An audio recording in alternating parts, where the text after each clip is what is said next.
اچھا، تو آج ہم ایک بہت ہی مشہور گفتگو کے کچھ خاص نکات پر بات کریں گے۔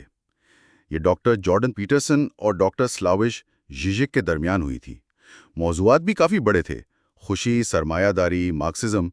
تو ہمارے پاس اس گفتگو کے کچھ حصے ہیں، آئیے دیکھتے ہیں ان میں کیا بات ہے۔ جی بالکل، یہ تو سمجھیں کہ دو بالکل الگ دنیاؤں کا ٹکراؤ تھا۔ ایک طرف پیٹرسن تھے جو کمیونسٹ مینیفیسٹو یعنی مارکس اور اینگلز کی وہ مشہور کتاب، اس پر سخت تنقید کر رہے تھے، اور دوسری طرف ژیزیک تھے جو آج کی جو سرمایہ داری ہے اس کے اپنے تضادات اور یہ جو خوشی کا تصور ہے اس پر سوال اٹھا رہے تھے۔ تو آئیے پہلے پیٹرسن کے دلائل کو تھوڑا کھولتے ہیں۔ ان کا ایک بڑا اعتراض یہ تھا کہ کمیونسٹ مینیفیسٹو تاریخ کو صرف طبقاتی جدوجہد کے طور پر دیکھتا ہے، یعنی امیر غریب کی لڑائی۔ جی، پیٹرسن کا مین پوائنٹ یہی تھا۔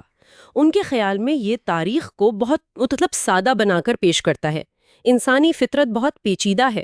انہوں نے کہا کہ یہ جو ہائرارکیز ہیں معاشرے میں، اونچ نیچ، یہ تو سرمایہ داری سے بھی بہت پرانی ہے، اور یہ صرف پیسے کی وجہ سے نہیں بنتی۔ اچھا، صرف معاشی نہیں؟ جی نہیں، وہ کہتے ہیں یہ شاید انسانوں کا ساتھ رہنے کا ایک قدرتی طریقہ ہے، صرف معاشی نظام کی وجہ سے نہیں۔ اور مارکس کا وہ جو تصور تھا پرولوتاریا کی آمریت، اس کے بارے میں پیٹرسن نے کیا کہا؟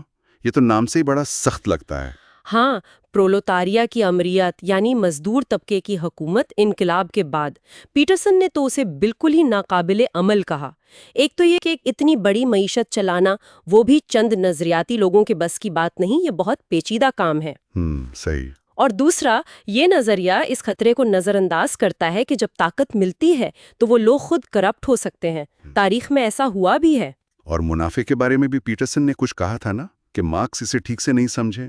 جی بالکل، پیٹرسن نے زور دیا کہ منافع کمانا کوئی بری بات نہیں، بلکہ یہ تو ضروری ہے، کاروبار بڑھانے کے لیے، نئی چیزیں لانے کے لیے، معاشرے میں استحکام کے لیے۔ ان کے مطابق مارکس یہ بنیادی معاشی بات سمجھ ہی نہیں پائے۔ اچھا؟ بلکہ پیٹرسن نے تو اعداد و شمار بھی دیے کہ جو آزاد منڈیاں ہیں، جہاں حکومتی مداخلت کم ہے، انہوں نے اصل میں دنیا بھر میں غربت کو بہت کم کیا ہے۔ تو یہ مارکس کی پیشگوئی کے بالکل الٹ ہو گیا کہ غریب اور غریب ہوں گے؟ جی بالکل الٹ۔ پیٹرسن کے مطابق تو سرمایہ داری نے غربت کم کی ہے۔ یہ تو پیٹرسن کا زاویہ ہو گیا۔ اب ژیزیک کی طرف آتے ہیں۔ ان کا انداز تو سنا ہے بالکل ہی الگ ہے، انہوں نے خوشی پر ہی سوال اٹھا دیا۔ بالکل، یہی تو ژیزیک کی خاصیت ہے۔ ان کا کہنا تھا کہ ہم انسان اکثر خود ہی اپنی خوشی کے دشمن بن جاتے ہیں۔ مطلب نفسیاتی تجزیہ بھی تو یہی کہتا ہے نا، کہ جو ہم کہتے ہیں کہ ہمیں چاہیے، ضروری نہیں وہی ہماری اصل خواہش ہو۔ دلچسپ بات ہے۔ تو ژیزیک کے نزدیک زندگی کا مقصد بس خوش رہنا نہیں ہے، بلکہ کسی بامعنی مقصد کو ڈھونڈنا ہے۔ خوشی تو شاید راستے میں مل جائے، ایک بائی پروڈکٹ کی طرح۔ تو کیا اسی لیے انہوں نے چین کی مثال دی، جہاں معاشی ترقی تو بہت ہوئی، لاکھوں لوگ غربت سے بھی نکلے، لیکن سوال یہ ہے کہ کیا وہ واقعی خوش ہیں؟ عین ممکن ہے۔ ژیزیک چین کو ایک مثال کے طور پر لاتے ہیں، یہ دکھانے کے لیے کہ پیسہ آنا اور انسان کا خوشحال ہونا ایک بات نہیں۔ وہاں دیکھیں، ریاست کا کنٹرول بھی سخت ہے اور سرمایہ داری بھی بے لگام۔ لوگ مادی طور پر تو بہتر ہوئے، لیکن کیا زندگی زیادہ بامانی ہوئی؟ ژیزیک اس پر سوال اٹھاتے ہیں۔ اور وہ سرمایہ داری کے اندر دوسرے خطرات کی بات بھی کرتے ہیں۔ جی، جیسے ماحولیات کا مسئلہ جو بگڑتا جا رہا ہے، موجودہ نظام اسے حل کر پا رہا ہے؟ لگتا تو نہیں۔ صحیح۔ یا پھر بائیو ٹیکنالوجی یعنی جینیاتی انجینئرنگ وغیرہ، اس کے اخلاقی سوالات ہیں۔ ہم کہاں تک انسان کو بدل سکتے ہیں؟ یہ تو گہری باتیں ہیں۔ اور معاشرے میں نئی قسم کی جو تقسیم پیدا ہو رہی ہے، تو ژیزیک کہتے ہیں کہ یہ مسئلے سسٹم کے اندر سے آ رہے ہیں۔ ان کو کسی باہر والے پہ ڈال دینا، جیسے ثقافتی مارکسزم یا تارکین مؤتمن پر، یہ تو بس مسئلے سے دھیان ہٹانے والی بات ہے، ایک نظریاتی چال۔ اور نظریہ یعنی آئیڈیالوجی، اس کے بارے میں بھی ان کا خیال الگ ہے کہ یہ صرف کتابوں میں نہیں ہوتا۔ جی ہاں، ان کے مطابق نظریہ تو ہماری روزمرہ کی زندگی میں، ہماری عادتوں میں چھپا ہوا ہے۔ یہ وہ چیزیں ہیں جو ہمیں پتہ بھی نہیں چلتا اور ہمارے فیصلوں پر اثر ڈال رہی ہوتی ہیں۔ ہم چیزیں کیسے خریدتے ہیں، کامیابی کو کیسے دیکھتے ہیں، یہاں تک کہ ہمارے مذاق میں بھی نظریہ ہوتا ہے۔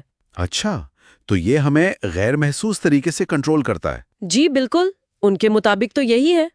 تو خلاصہ کریں تو اس بحث سے دو بہت مختلف تصویریں سامنے آتی ہیں۔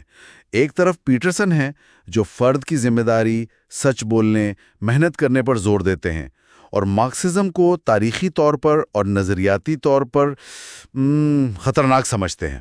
اور دوسری طرف ژیژک ہیں جو فرد سے زیادہ پورے سسٹم کے مسائل پر بات کرتے ہیں، سرمایہ داری کے اپنے تضادات، ماحولیاتی بحران، خوشی کی اصل حقیقت کیا ہے، اور وہ سوال کرتے ہیں کہ کیا موجودہ نظام ان بڑے چیلنجز کا سامنا کر سکتا ہے؟ یہ واقعی سوچنے والی بات ہے۔ تو آخر میں یہ سوال بچتا ہے کہ فرد کی اپنی کوشش اور یہ جو بڑا نظام ہے سماجی اور معاشی، اس میں توازن کہاں ہے؟ کیا صرف اپنے آپ کو بدلنے سے معاشرہ بدل جائے گا، یا پہلے بڑے نظام کو چیلنج کرنا ضروری ہے؟ شاید اصل چیلنج یہی سمجھنا ہے کہ یہ دونوں چیزیں، فرد اور نظام، آپس میں جڑی کیسے ہوئی ہیں۔ یہ ایک بنیادی کشمکش ہے۔